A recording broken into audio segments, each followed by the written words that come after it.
O kaya karamdaman, o anumang bagay na maaaring ginamit ng kaway para siya ikulong o kaya siya talian. Ang sabi, from the power of Satan to God, so that they may receive forgiveness of sins and a place among those who are sanctified by faith in me.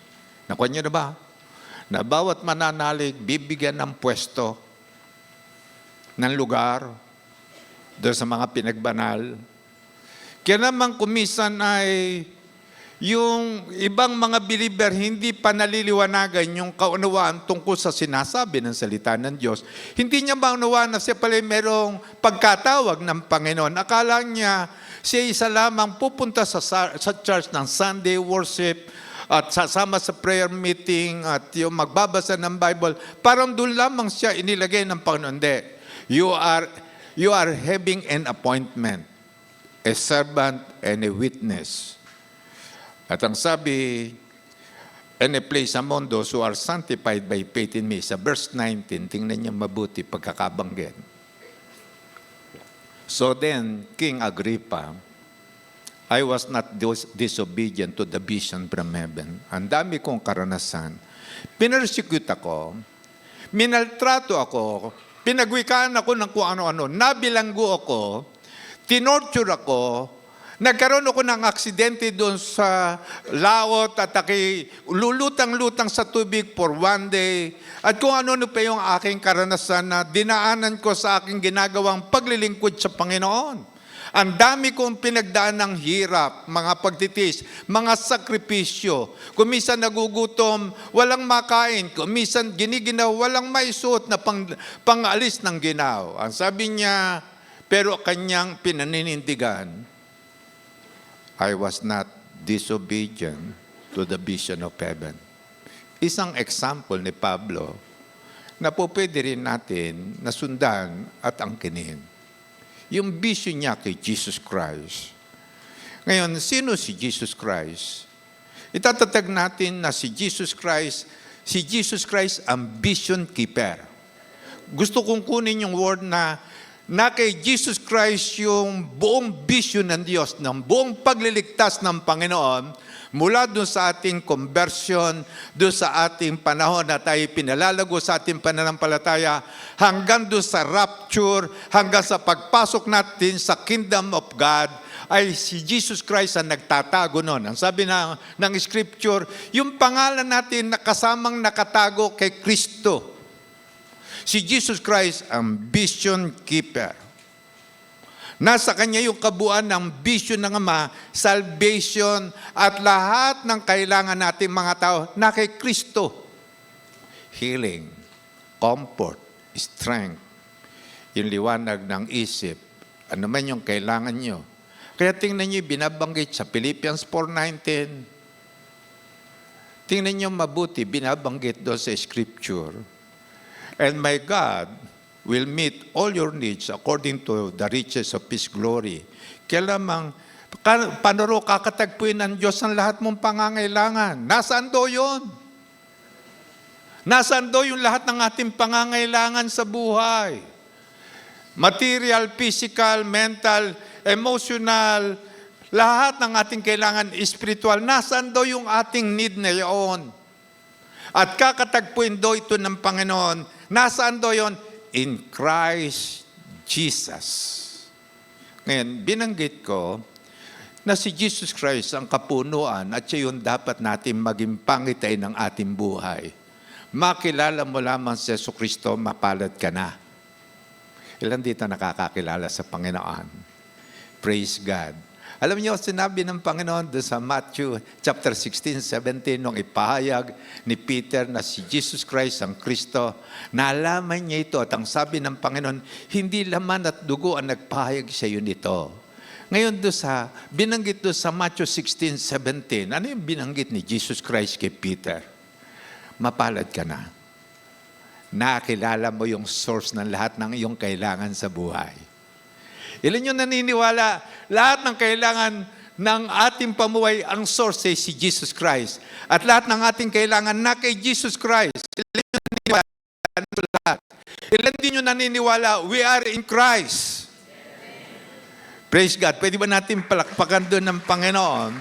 Ngayon, mapalad na tayo. At ito itatatag natin. Mabigo ka man sa pag-ibig, mabigo ka man sa tao, mawalan ka man ng ganito, mawalan ka man ng anumang bagay sa mundong ito, wala pa rin nawawala talaga sa iyo sapagkat you are in Christ. Mapalad ka pa rin, kompleto ka pa rin kay Kristo.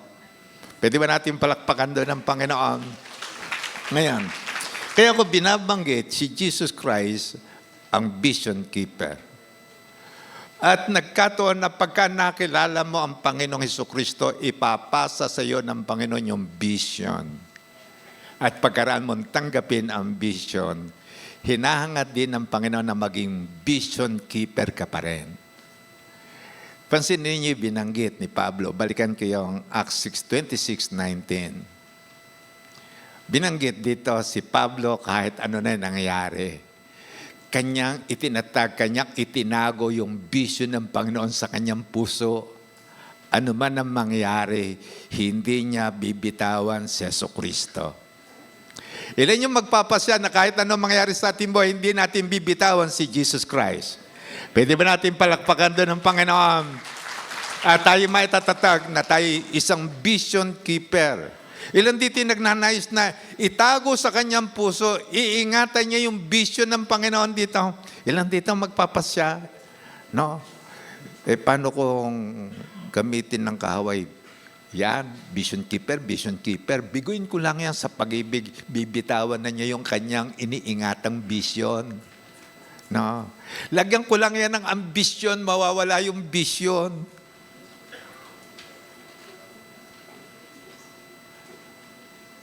Bibitawan na ba natin yung vision dahil sa tayo merong ambisyon?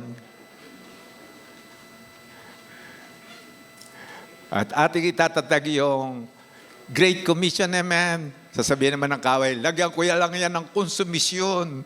Mawawala na yung commission yan.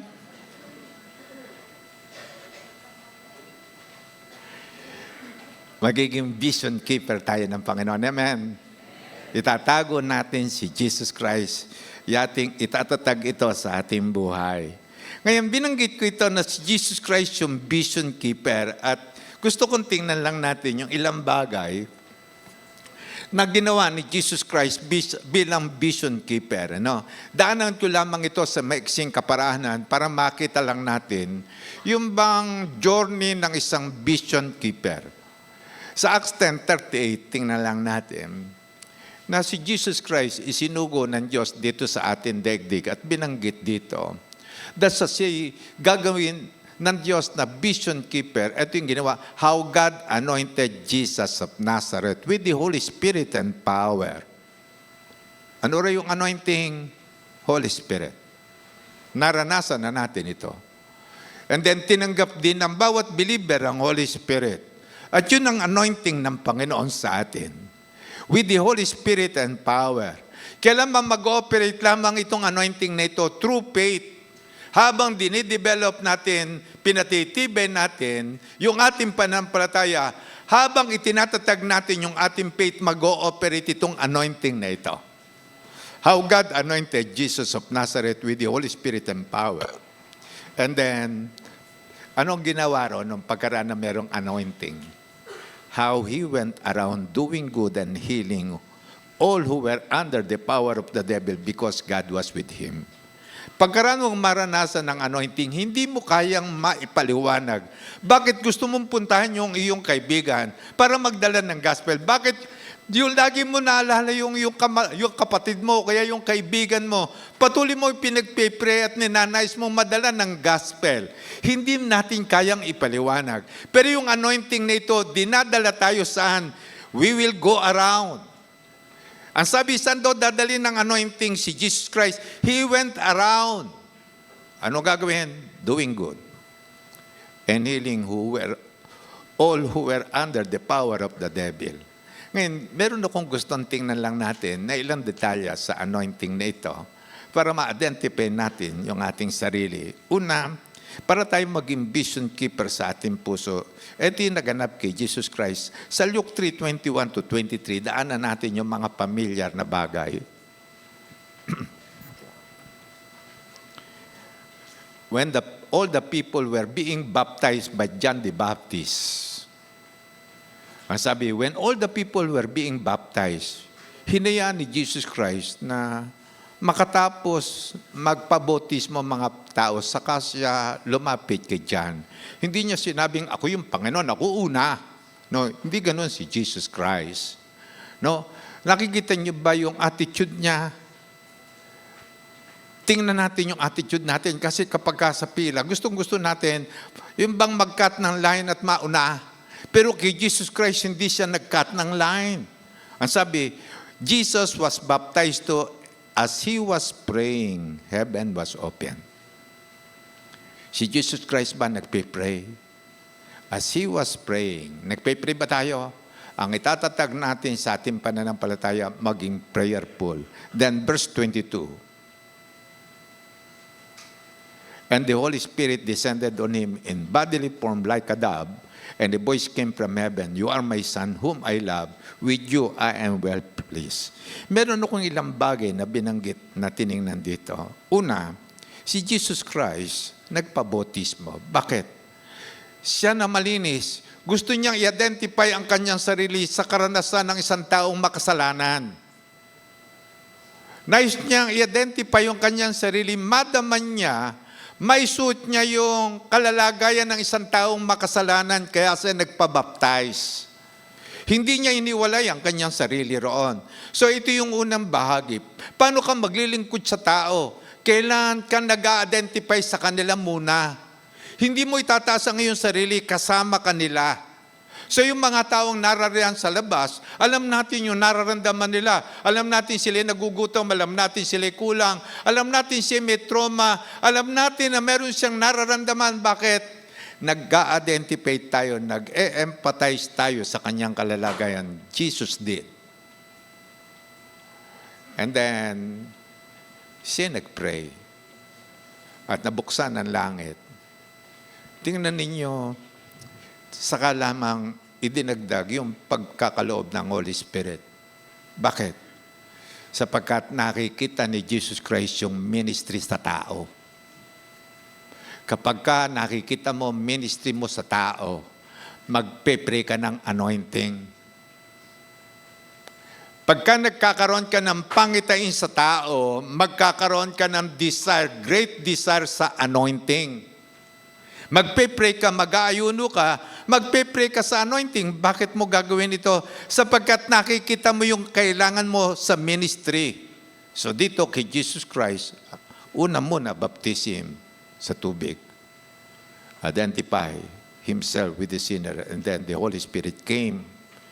And then itinatag na ngayon kung sino siya. Yung assurance ng pagiging anak. And a voice came from heaven, you are my Son, whom I love. With you, I am well pleased. Itinatag na ngayon ng tinig ng langit, sino si Jesus Christ? Ikaw yung aking anak, na aking kinalulugdan, aking iniibig. And then sa verse 23, now Jesus Himself was 30 years old when He began His ministry. So nakita lang natin, una, yung anointing. Sa anointing, nakapaloob dito yung ministry. At ulitin ko ulit yung word na yon. Sa anointing, bakit gagawin ng Panginoon? Bakit hingin may anointing? Sapagkat meron kang nakikitang ministry. Hindi ka naman maghahangad ng anointing kung wala kang nakikitang ministry. Ministry kang sa mga tao sa mundo. And then, nung makita yon ni Jesus Christ, request for anointing. Pwede rin natin itatag yun. Kaya naman pagkaraan ng anointing na yun, doon sa aklat ng Matthew chapter 4, 1 to 3, ano kasunod? Pagkaraan ng anointing, then Jesus was led by the Spirit into the wilderness to be tempted by the devil. Dito, inilagay na sa digmaang espiritual si Jesus Christ. Tiningnan na ngayon. Meron na bang itatatag lamang ng Ama, yung authority ni Jesus Christ. Itinatatag din ng anointing yung ating authority doon sa kingdom of darkness. Kaya narito, paano malalaman mo ito? Ilalagay ka ngayon sa laban. Laban ng buhay, laban ng temptation, laban na kung ano man yung daraan sa iyong buhay. At dito, Itatatag mo lamang yung anointing mo, itatatag mo yung power mo against the kingdom of darkness. Hindi mo maitatag yung authority mo hanggat di mo to nailalaban. So inilaban ng Panginoon. Then Jesus was led by the Spirit into the wilderness to be tempted by the devil. Ano ginawa ni Jesus Christ? Pagka mabigat ang laban, mabigat na prayer ang kailangan. Nakita niyo ba yung point ko? Pagka mabigat ang laban, ano yung gagawin mong hakbang? Dahil sa anointing, dadalhin ka ng anointing sa mabigat na prayer. At dito, dinagdag na ni Jesus Christ with fasting. 40 days, prayer. After fasting 40 days and 40 nights, he was hungry. And then, he ate nothing during those days. At the end of them, he was hungry at doon dumating na ngayon kung ano-ano yung trial sa kanya. Ngayon, pagkaraan nun, doon sa Matthew 4:17, eto na ngayon yung beginning ng ministry. Si Jesus Christ, from that time on, sa Matthew 4:17, Jesus began to preach, repent for the kingdom of heaven has come near. Nagsimula na si Jesus Christ.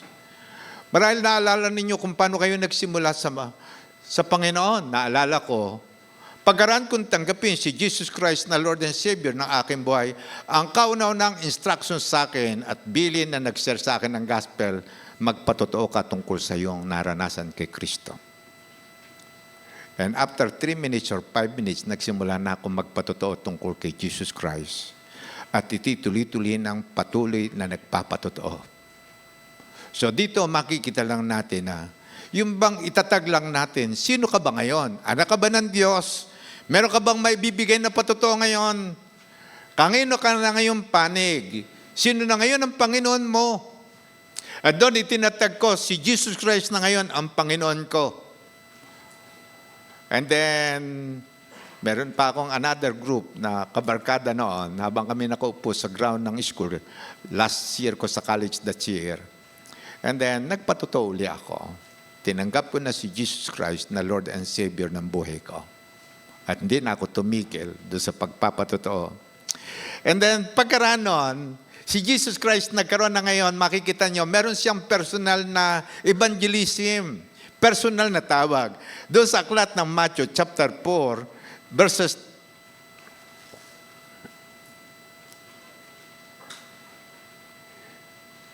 18 to 19. Okay. As Jesus was walking beside the Sea of Galilee, he saw two brothers, Simon called Peter and his brother Andrew. They were casting a net into the lake, for they were fishermen. Sa verse 19, sabi ni Jesus Christ, "Come, follow me." Jesus said, "And I will send you out to fish for people." Hindi na iwawala ni Jesus Christ yung vision. Sa simula pa lamang kanya nang binabanggit, pagka ikaw ay naging follower ni Jesus Christ, saan ka dadalhin ni Jesus Christ? Pagka tinanggap mo si Jesus Christ na Lord and Savior ng iyong buhay, ano sasabihin sa iyo ni Jesus Christ? Saan kanya dadalhin? Diyan sa talata, sa verse 19, saan dadalhin ni Jesus Christ yung magiging follower niya? I will send you out to fish for people. Magsasanay kayo for a time, magte-train kayo, and then I will send you out to fish for people. Kay Jesus Christ, maliwanag na kagad sa kanya na pagkasi tumawag ng tao, alam din niya kung saan niya dadalhin ang mga taong ito. Ano layunin ng pagsasanay? Ano layunin ng discipleship kay Jesus Christ? Maliwanag na maliwanag, at ito yung itatatag na natin. Na eto, and then verse 20. Tingnan ninyo. Meron pinansin kay si Jesus Christ, Matthew 4:20. At once, they left their nets and followed him. Meron ditong pinansin. Alam niyo kung bakit inirecord ito kay Peter at saka kay Andres? Sapagkat yung patotoo nila, at once they left their nets and followed him.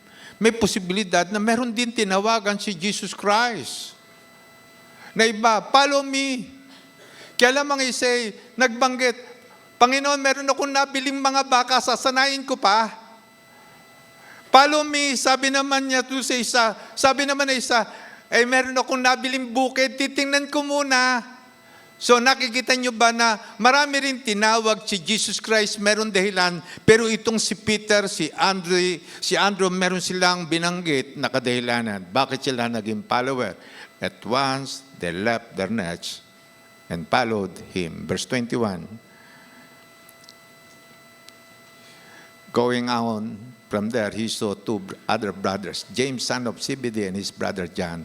They were in the boat with their father Zebedee preparing their nets. Jesus called them. Verse 22. Tinawag din sila.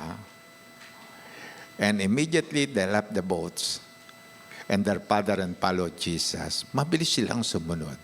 Alam niyo, kaya ko ito binanggit at wawakasan ko ngayon, paano ka pipili ng tao? Kung ikaw isang vision keeper, ikaw ay merong anointing at yung anointing nito, saan ka dadalhin? After that anointing, trial.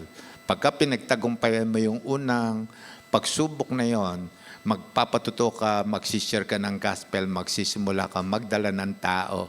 Kaya lamang maliwanag na maliwanag sa ating isipan, kung tayo vision keeper, alam natin kung saan natin dadalhin yung tao, gagawin natin silang disciple. Come, I will make you my disciple. And then later, I will send you out. Kung paano kung isinugo ng Ama, ay gayon din, susugo ko rin kayo. Okay. And then, eto na ngayon, sa Mark 3:13 and following, up to 15, Jesus went up on a mountainside and called to him those he wanted. And they came to him, and sabi, nag-pray si Jesus Christ doon sa aklat ng Luke, magdamag siyang nag-pray. Inilalapit niya, lahat ng bagay na kanyang gagawin ay kanyang inilalapit muna sa Ama. Lahat ng kanyang ipapasya ay inilalapit niya muna sa Ama. Kanyang itinatatag na lahat ng kanyang ginagawa ay ayon sa kalooban ng Ama. Pwede rin natin gawin ito kung tayo isang disciple ng Panginoon. Yung ating pag-aaral, ilalapit natin sa Panginoon. Kung merong manliligaw sa iyo, ilalapit natin sa Panginoon. Kung ikay manliligaw, ilalapit mo muna sa Panginoon. Kung ikay papasok sa anumang relasyon, makikipag-usap ka muna sa Panginoon. Sasangguno mo sa Panginoon at yung sasabihin, your will be done in me, Lord. Your will be done, not my will. Meron akong mga naiisip na mga bagay tungkol sa sarili ko, tungkol sa mga bagay-bagay, pero not my will be done, but your will be done. Ito yung ginagawa ni Jesus Christ. Magdamag siya, nag-pray. Pagpili ng alagad. And then, Jesus went up on a mountainside and called to him those he wanted. Kanya na ngayon pinili yung mga tao, and they came to him. Verse 14. Tinawag niya, pinili niya, he appointed 12 that they might be with him and that he might send them out to preach. Si Jesus Christ nagbuo ng team of 12. At ito ginagamit natin pattern. Gusto nating mapalawak yung ating ginagawang paglilingkod. Magbuo tayo ng team. Yung isang ministry, kailangan magbuo ng team. Right? Yung kumpanya nagbubuo ng team. Kung one-man show yung isang kumpanya, hindi ito lalaki. Pero kapag kasi nagbuo ng team, ay lalaki ito. At pagka nag-branch out pa ito, lalaki pa ito ng lalaki. So nakita lang natin, even Jesus Christ, He appointed 12 that they might be with Him. I-disciple niya, at kanyang tuturuan, sasanayin, ianda, didisiplinahin, tuturuan niya mag-pray, tuturuan niya na mag-devotion, tuturuan ng iba't ibang mga gawain. And then later, and that he might send them out to preach. Parang ang bilis, ano? He appointed 12. Pagkaroon ng appointment, kinabukasan ba, nag-send out na siya? Hindi. 3 taon pa nakaraan bago niya ito ma-send out. 3 taon pang mahigit bago nangyari, that He might send them out to preach. Yung salita ron, yung una, training lang. Pero yung literal talagang itinatag na sila, isusugo na sa kabuuan ng daigdig, after pa ng resurrection ni Jesus Christ, pagkarampan sila mapuspos ng banal na Espiritu, saka lamang natupad yun, that He might send them out to preach. At ito yung kaganapan doon sa binanggit ni Jesus Christ sa kanyang prayer, doon sa John chapter 17, verse 18. Dito ko bakasan. As you sent me into the world, I have sent them into the world. Ano raw yung layunin ng Panginoon sa bawat isa, doon sa 12 at sa atin? As you sent me into the world, ano na ngayon? Ang itinatatag ng Panginoon. I have sent them into the world. Kasama ba tayo rito? Pagka tinignan natin, yung prayer ni Jesus Christ, para sa atin ito. Tingnan nyo sa aklat ng John 17:22, kasama tayo. 17:20, balik. Sumabra ka. My prayer is not for them alone. I pray also for those who will believe in me. Ilan dito nananalig kay Jesus Christ? Kasama ba tayo rin sa prayer na yun ni Jesus Christ? Ilan yung naniniwalang kasama tayo sa prayer na yun ni Jesus Christ? Pwede ba natin palakpakan ng Panginoon? Balikan lang natin 17:18. Ano yung binanggit dito? 17:18.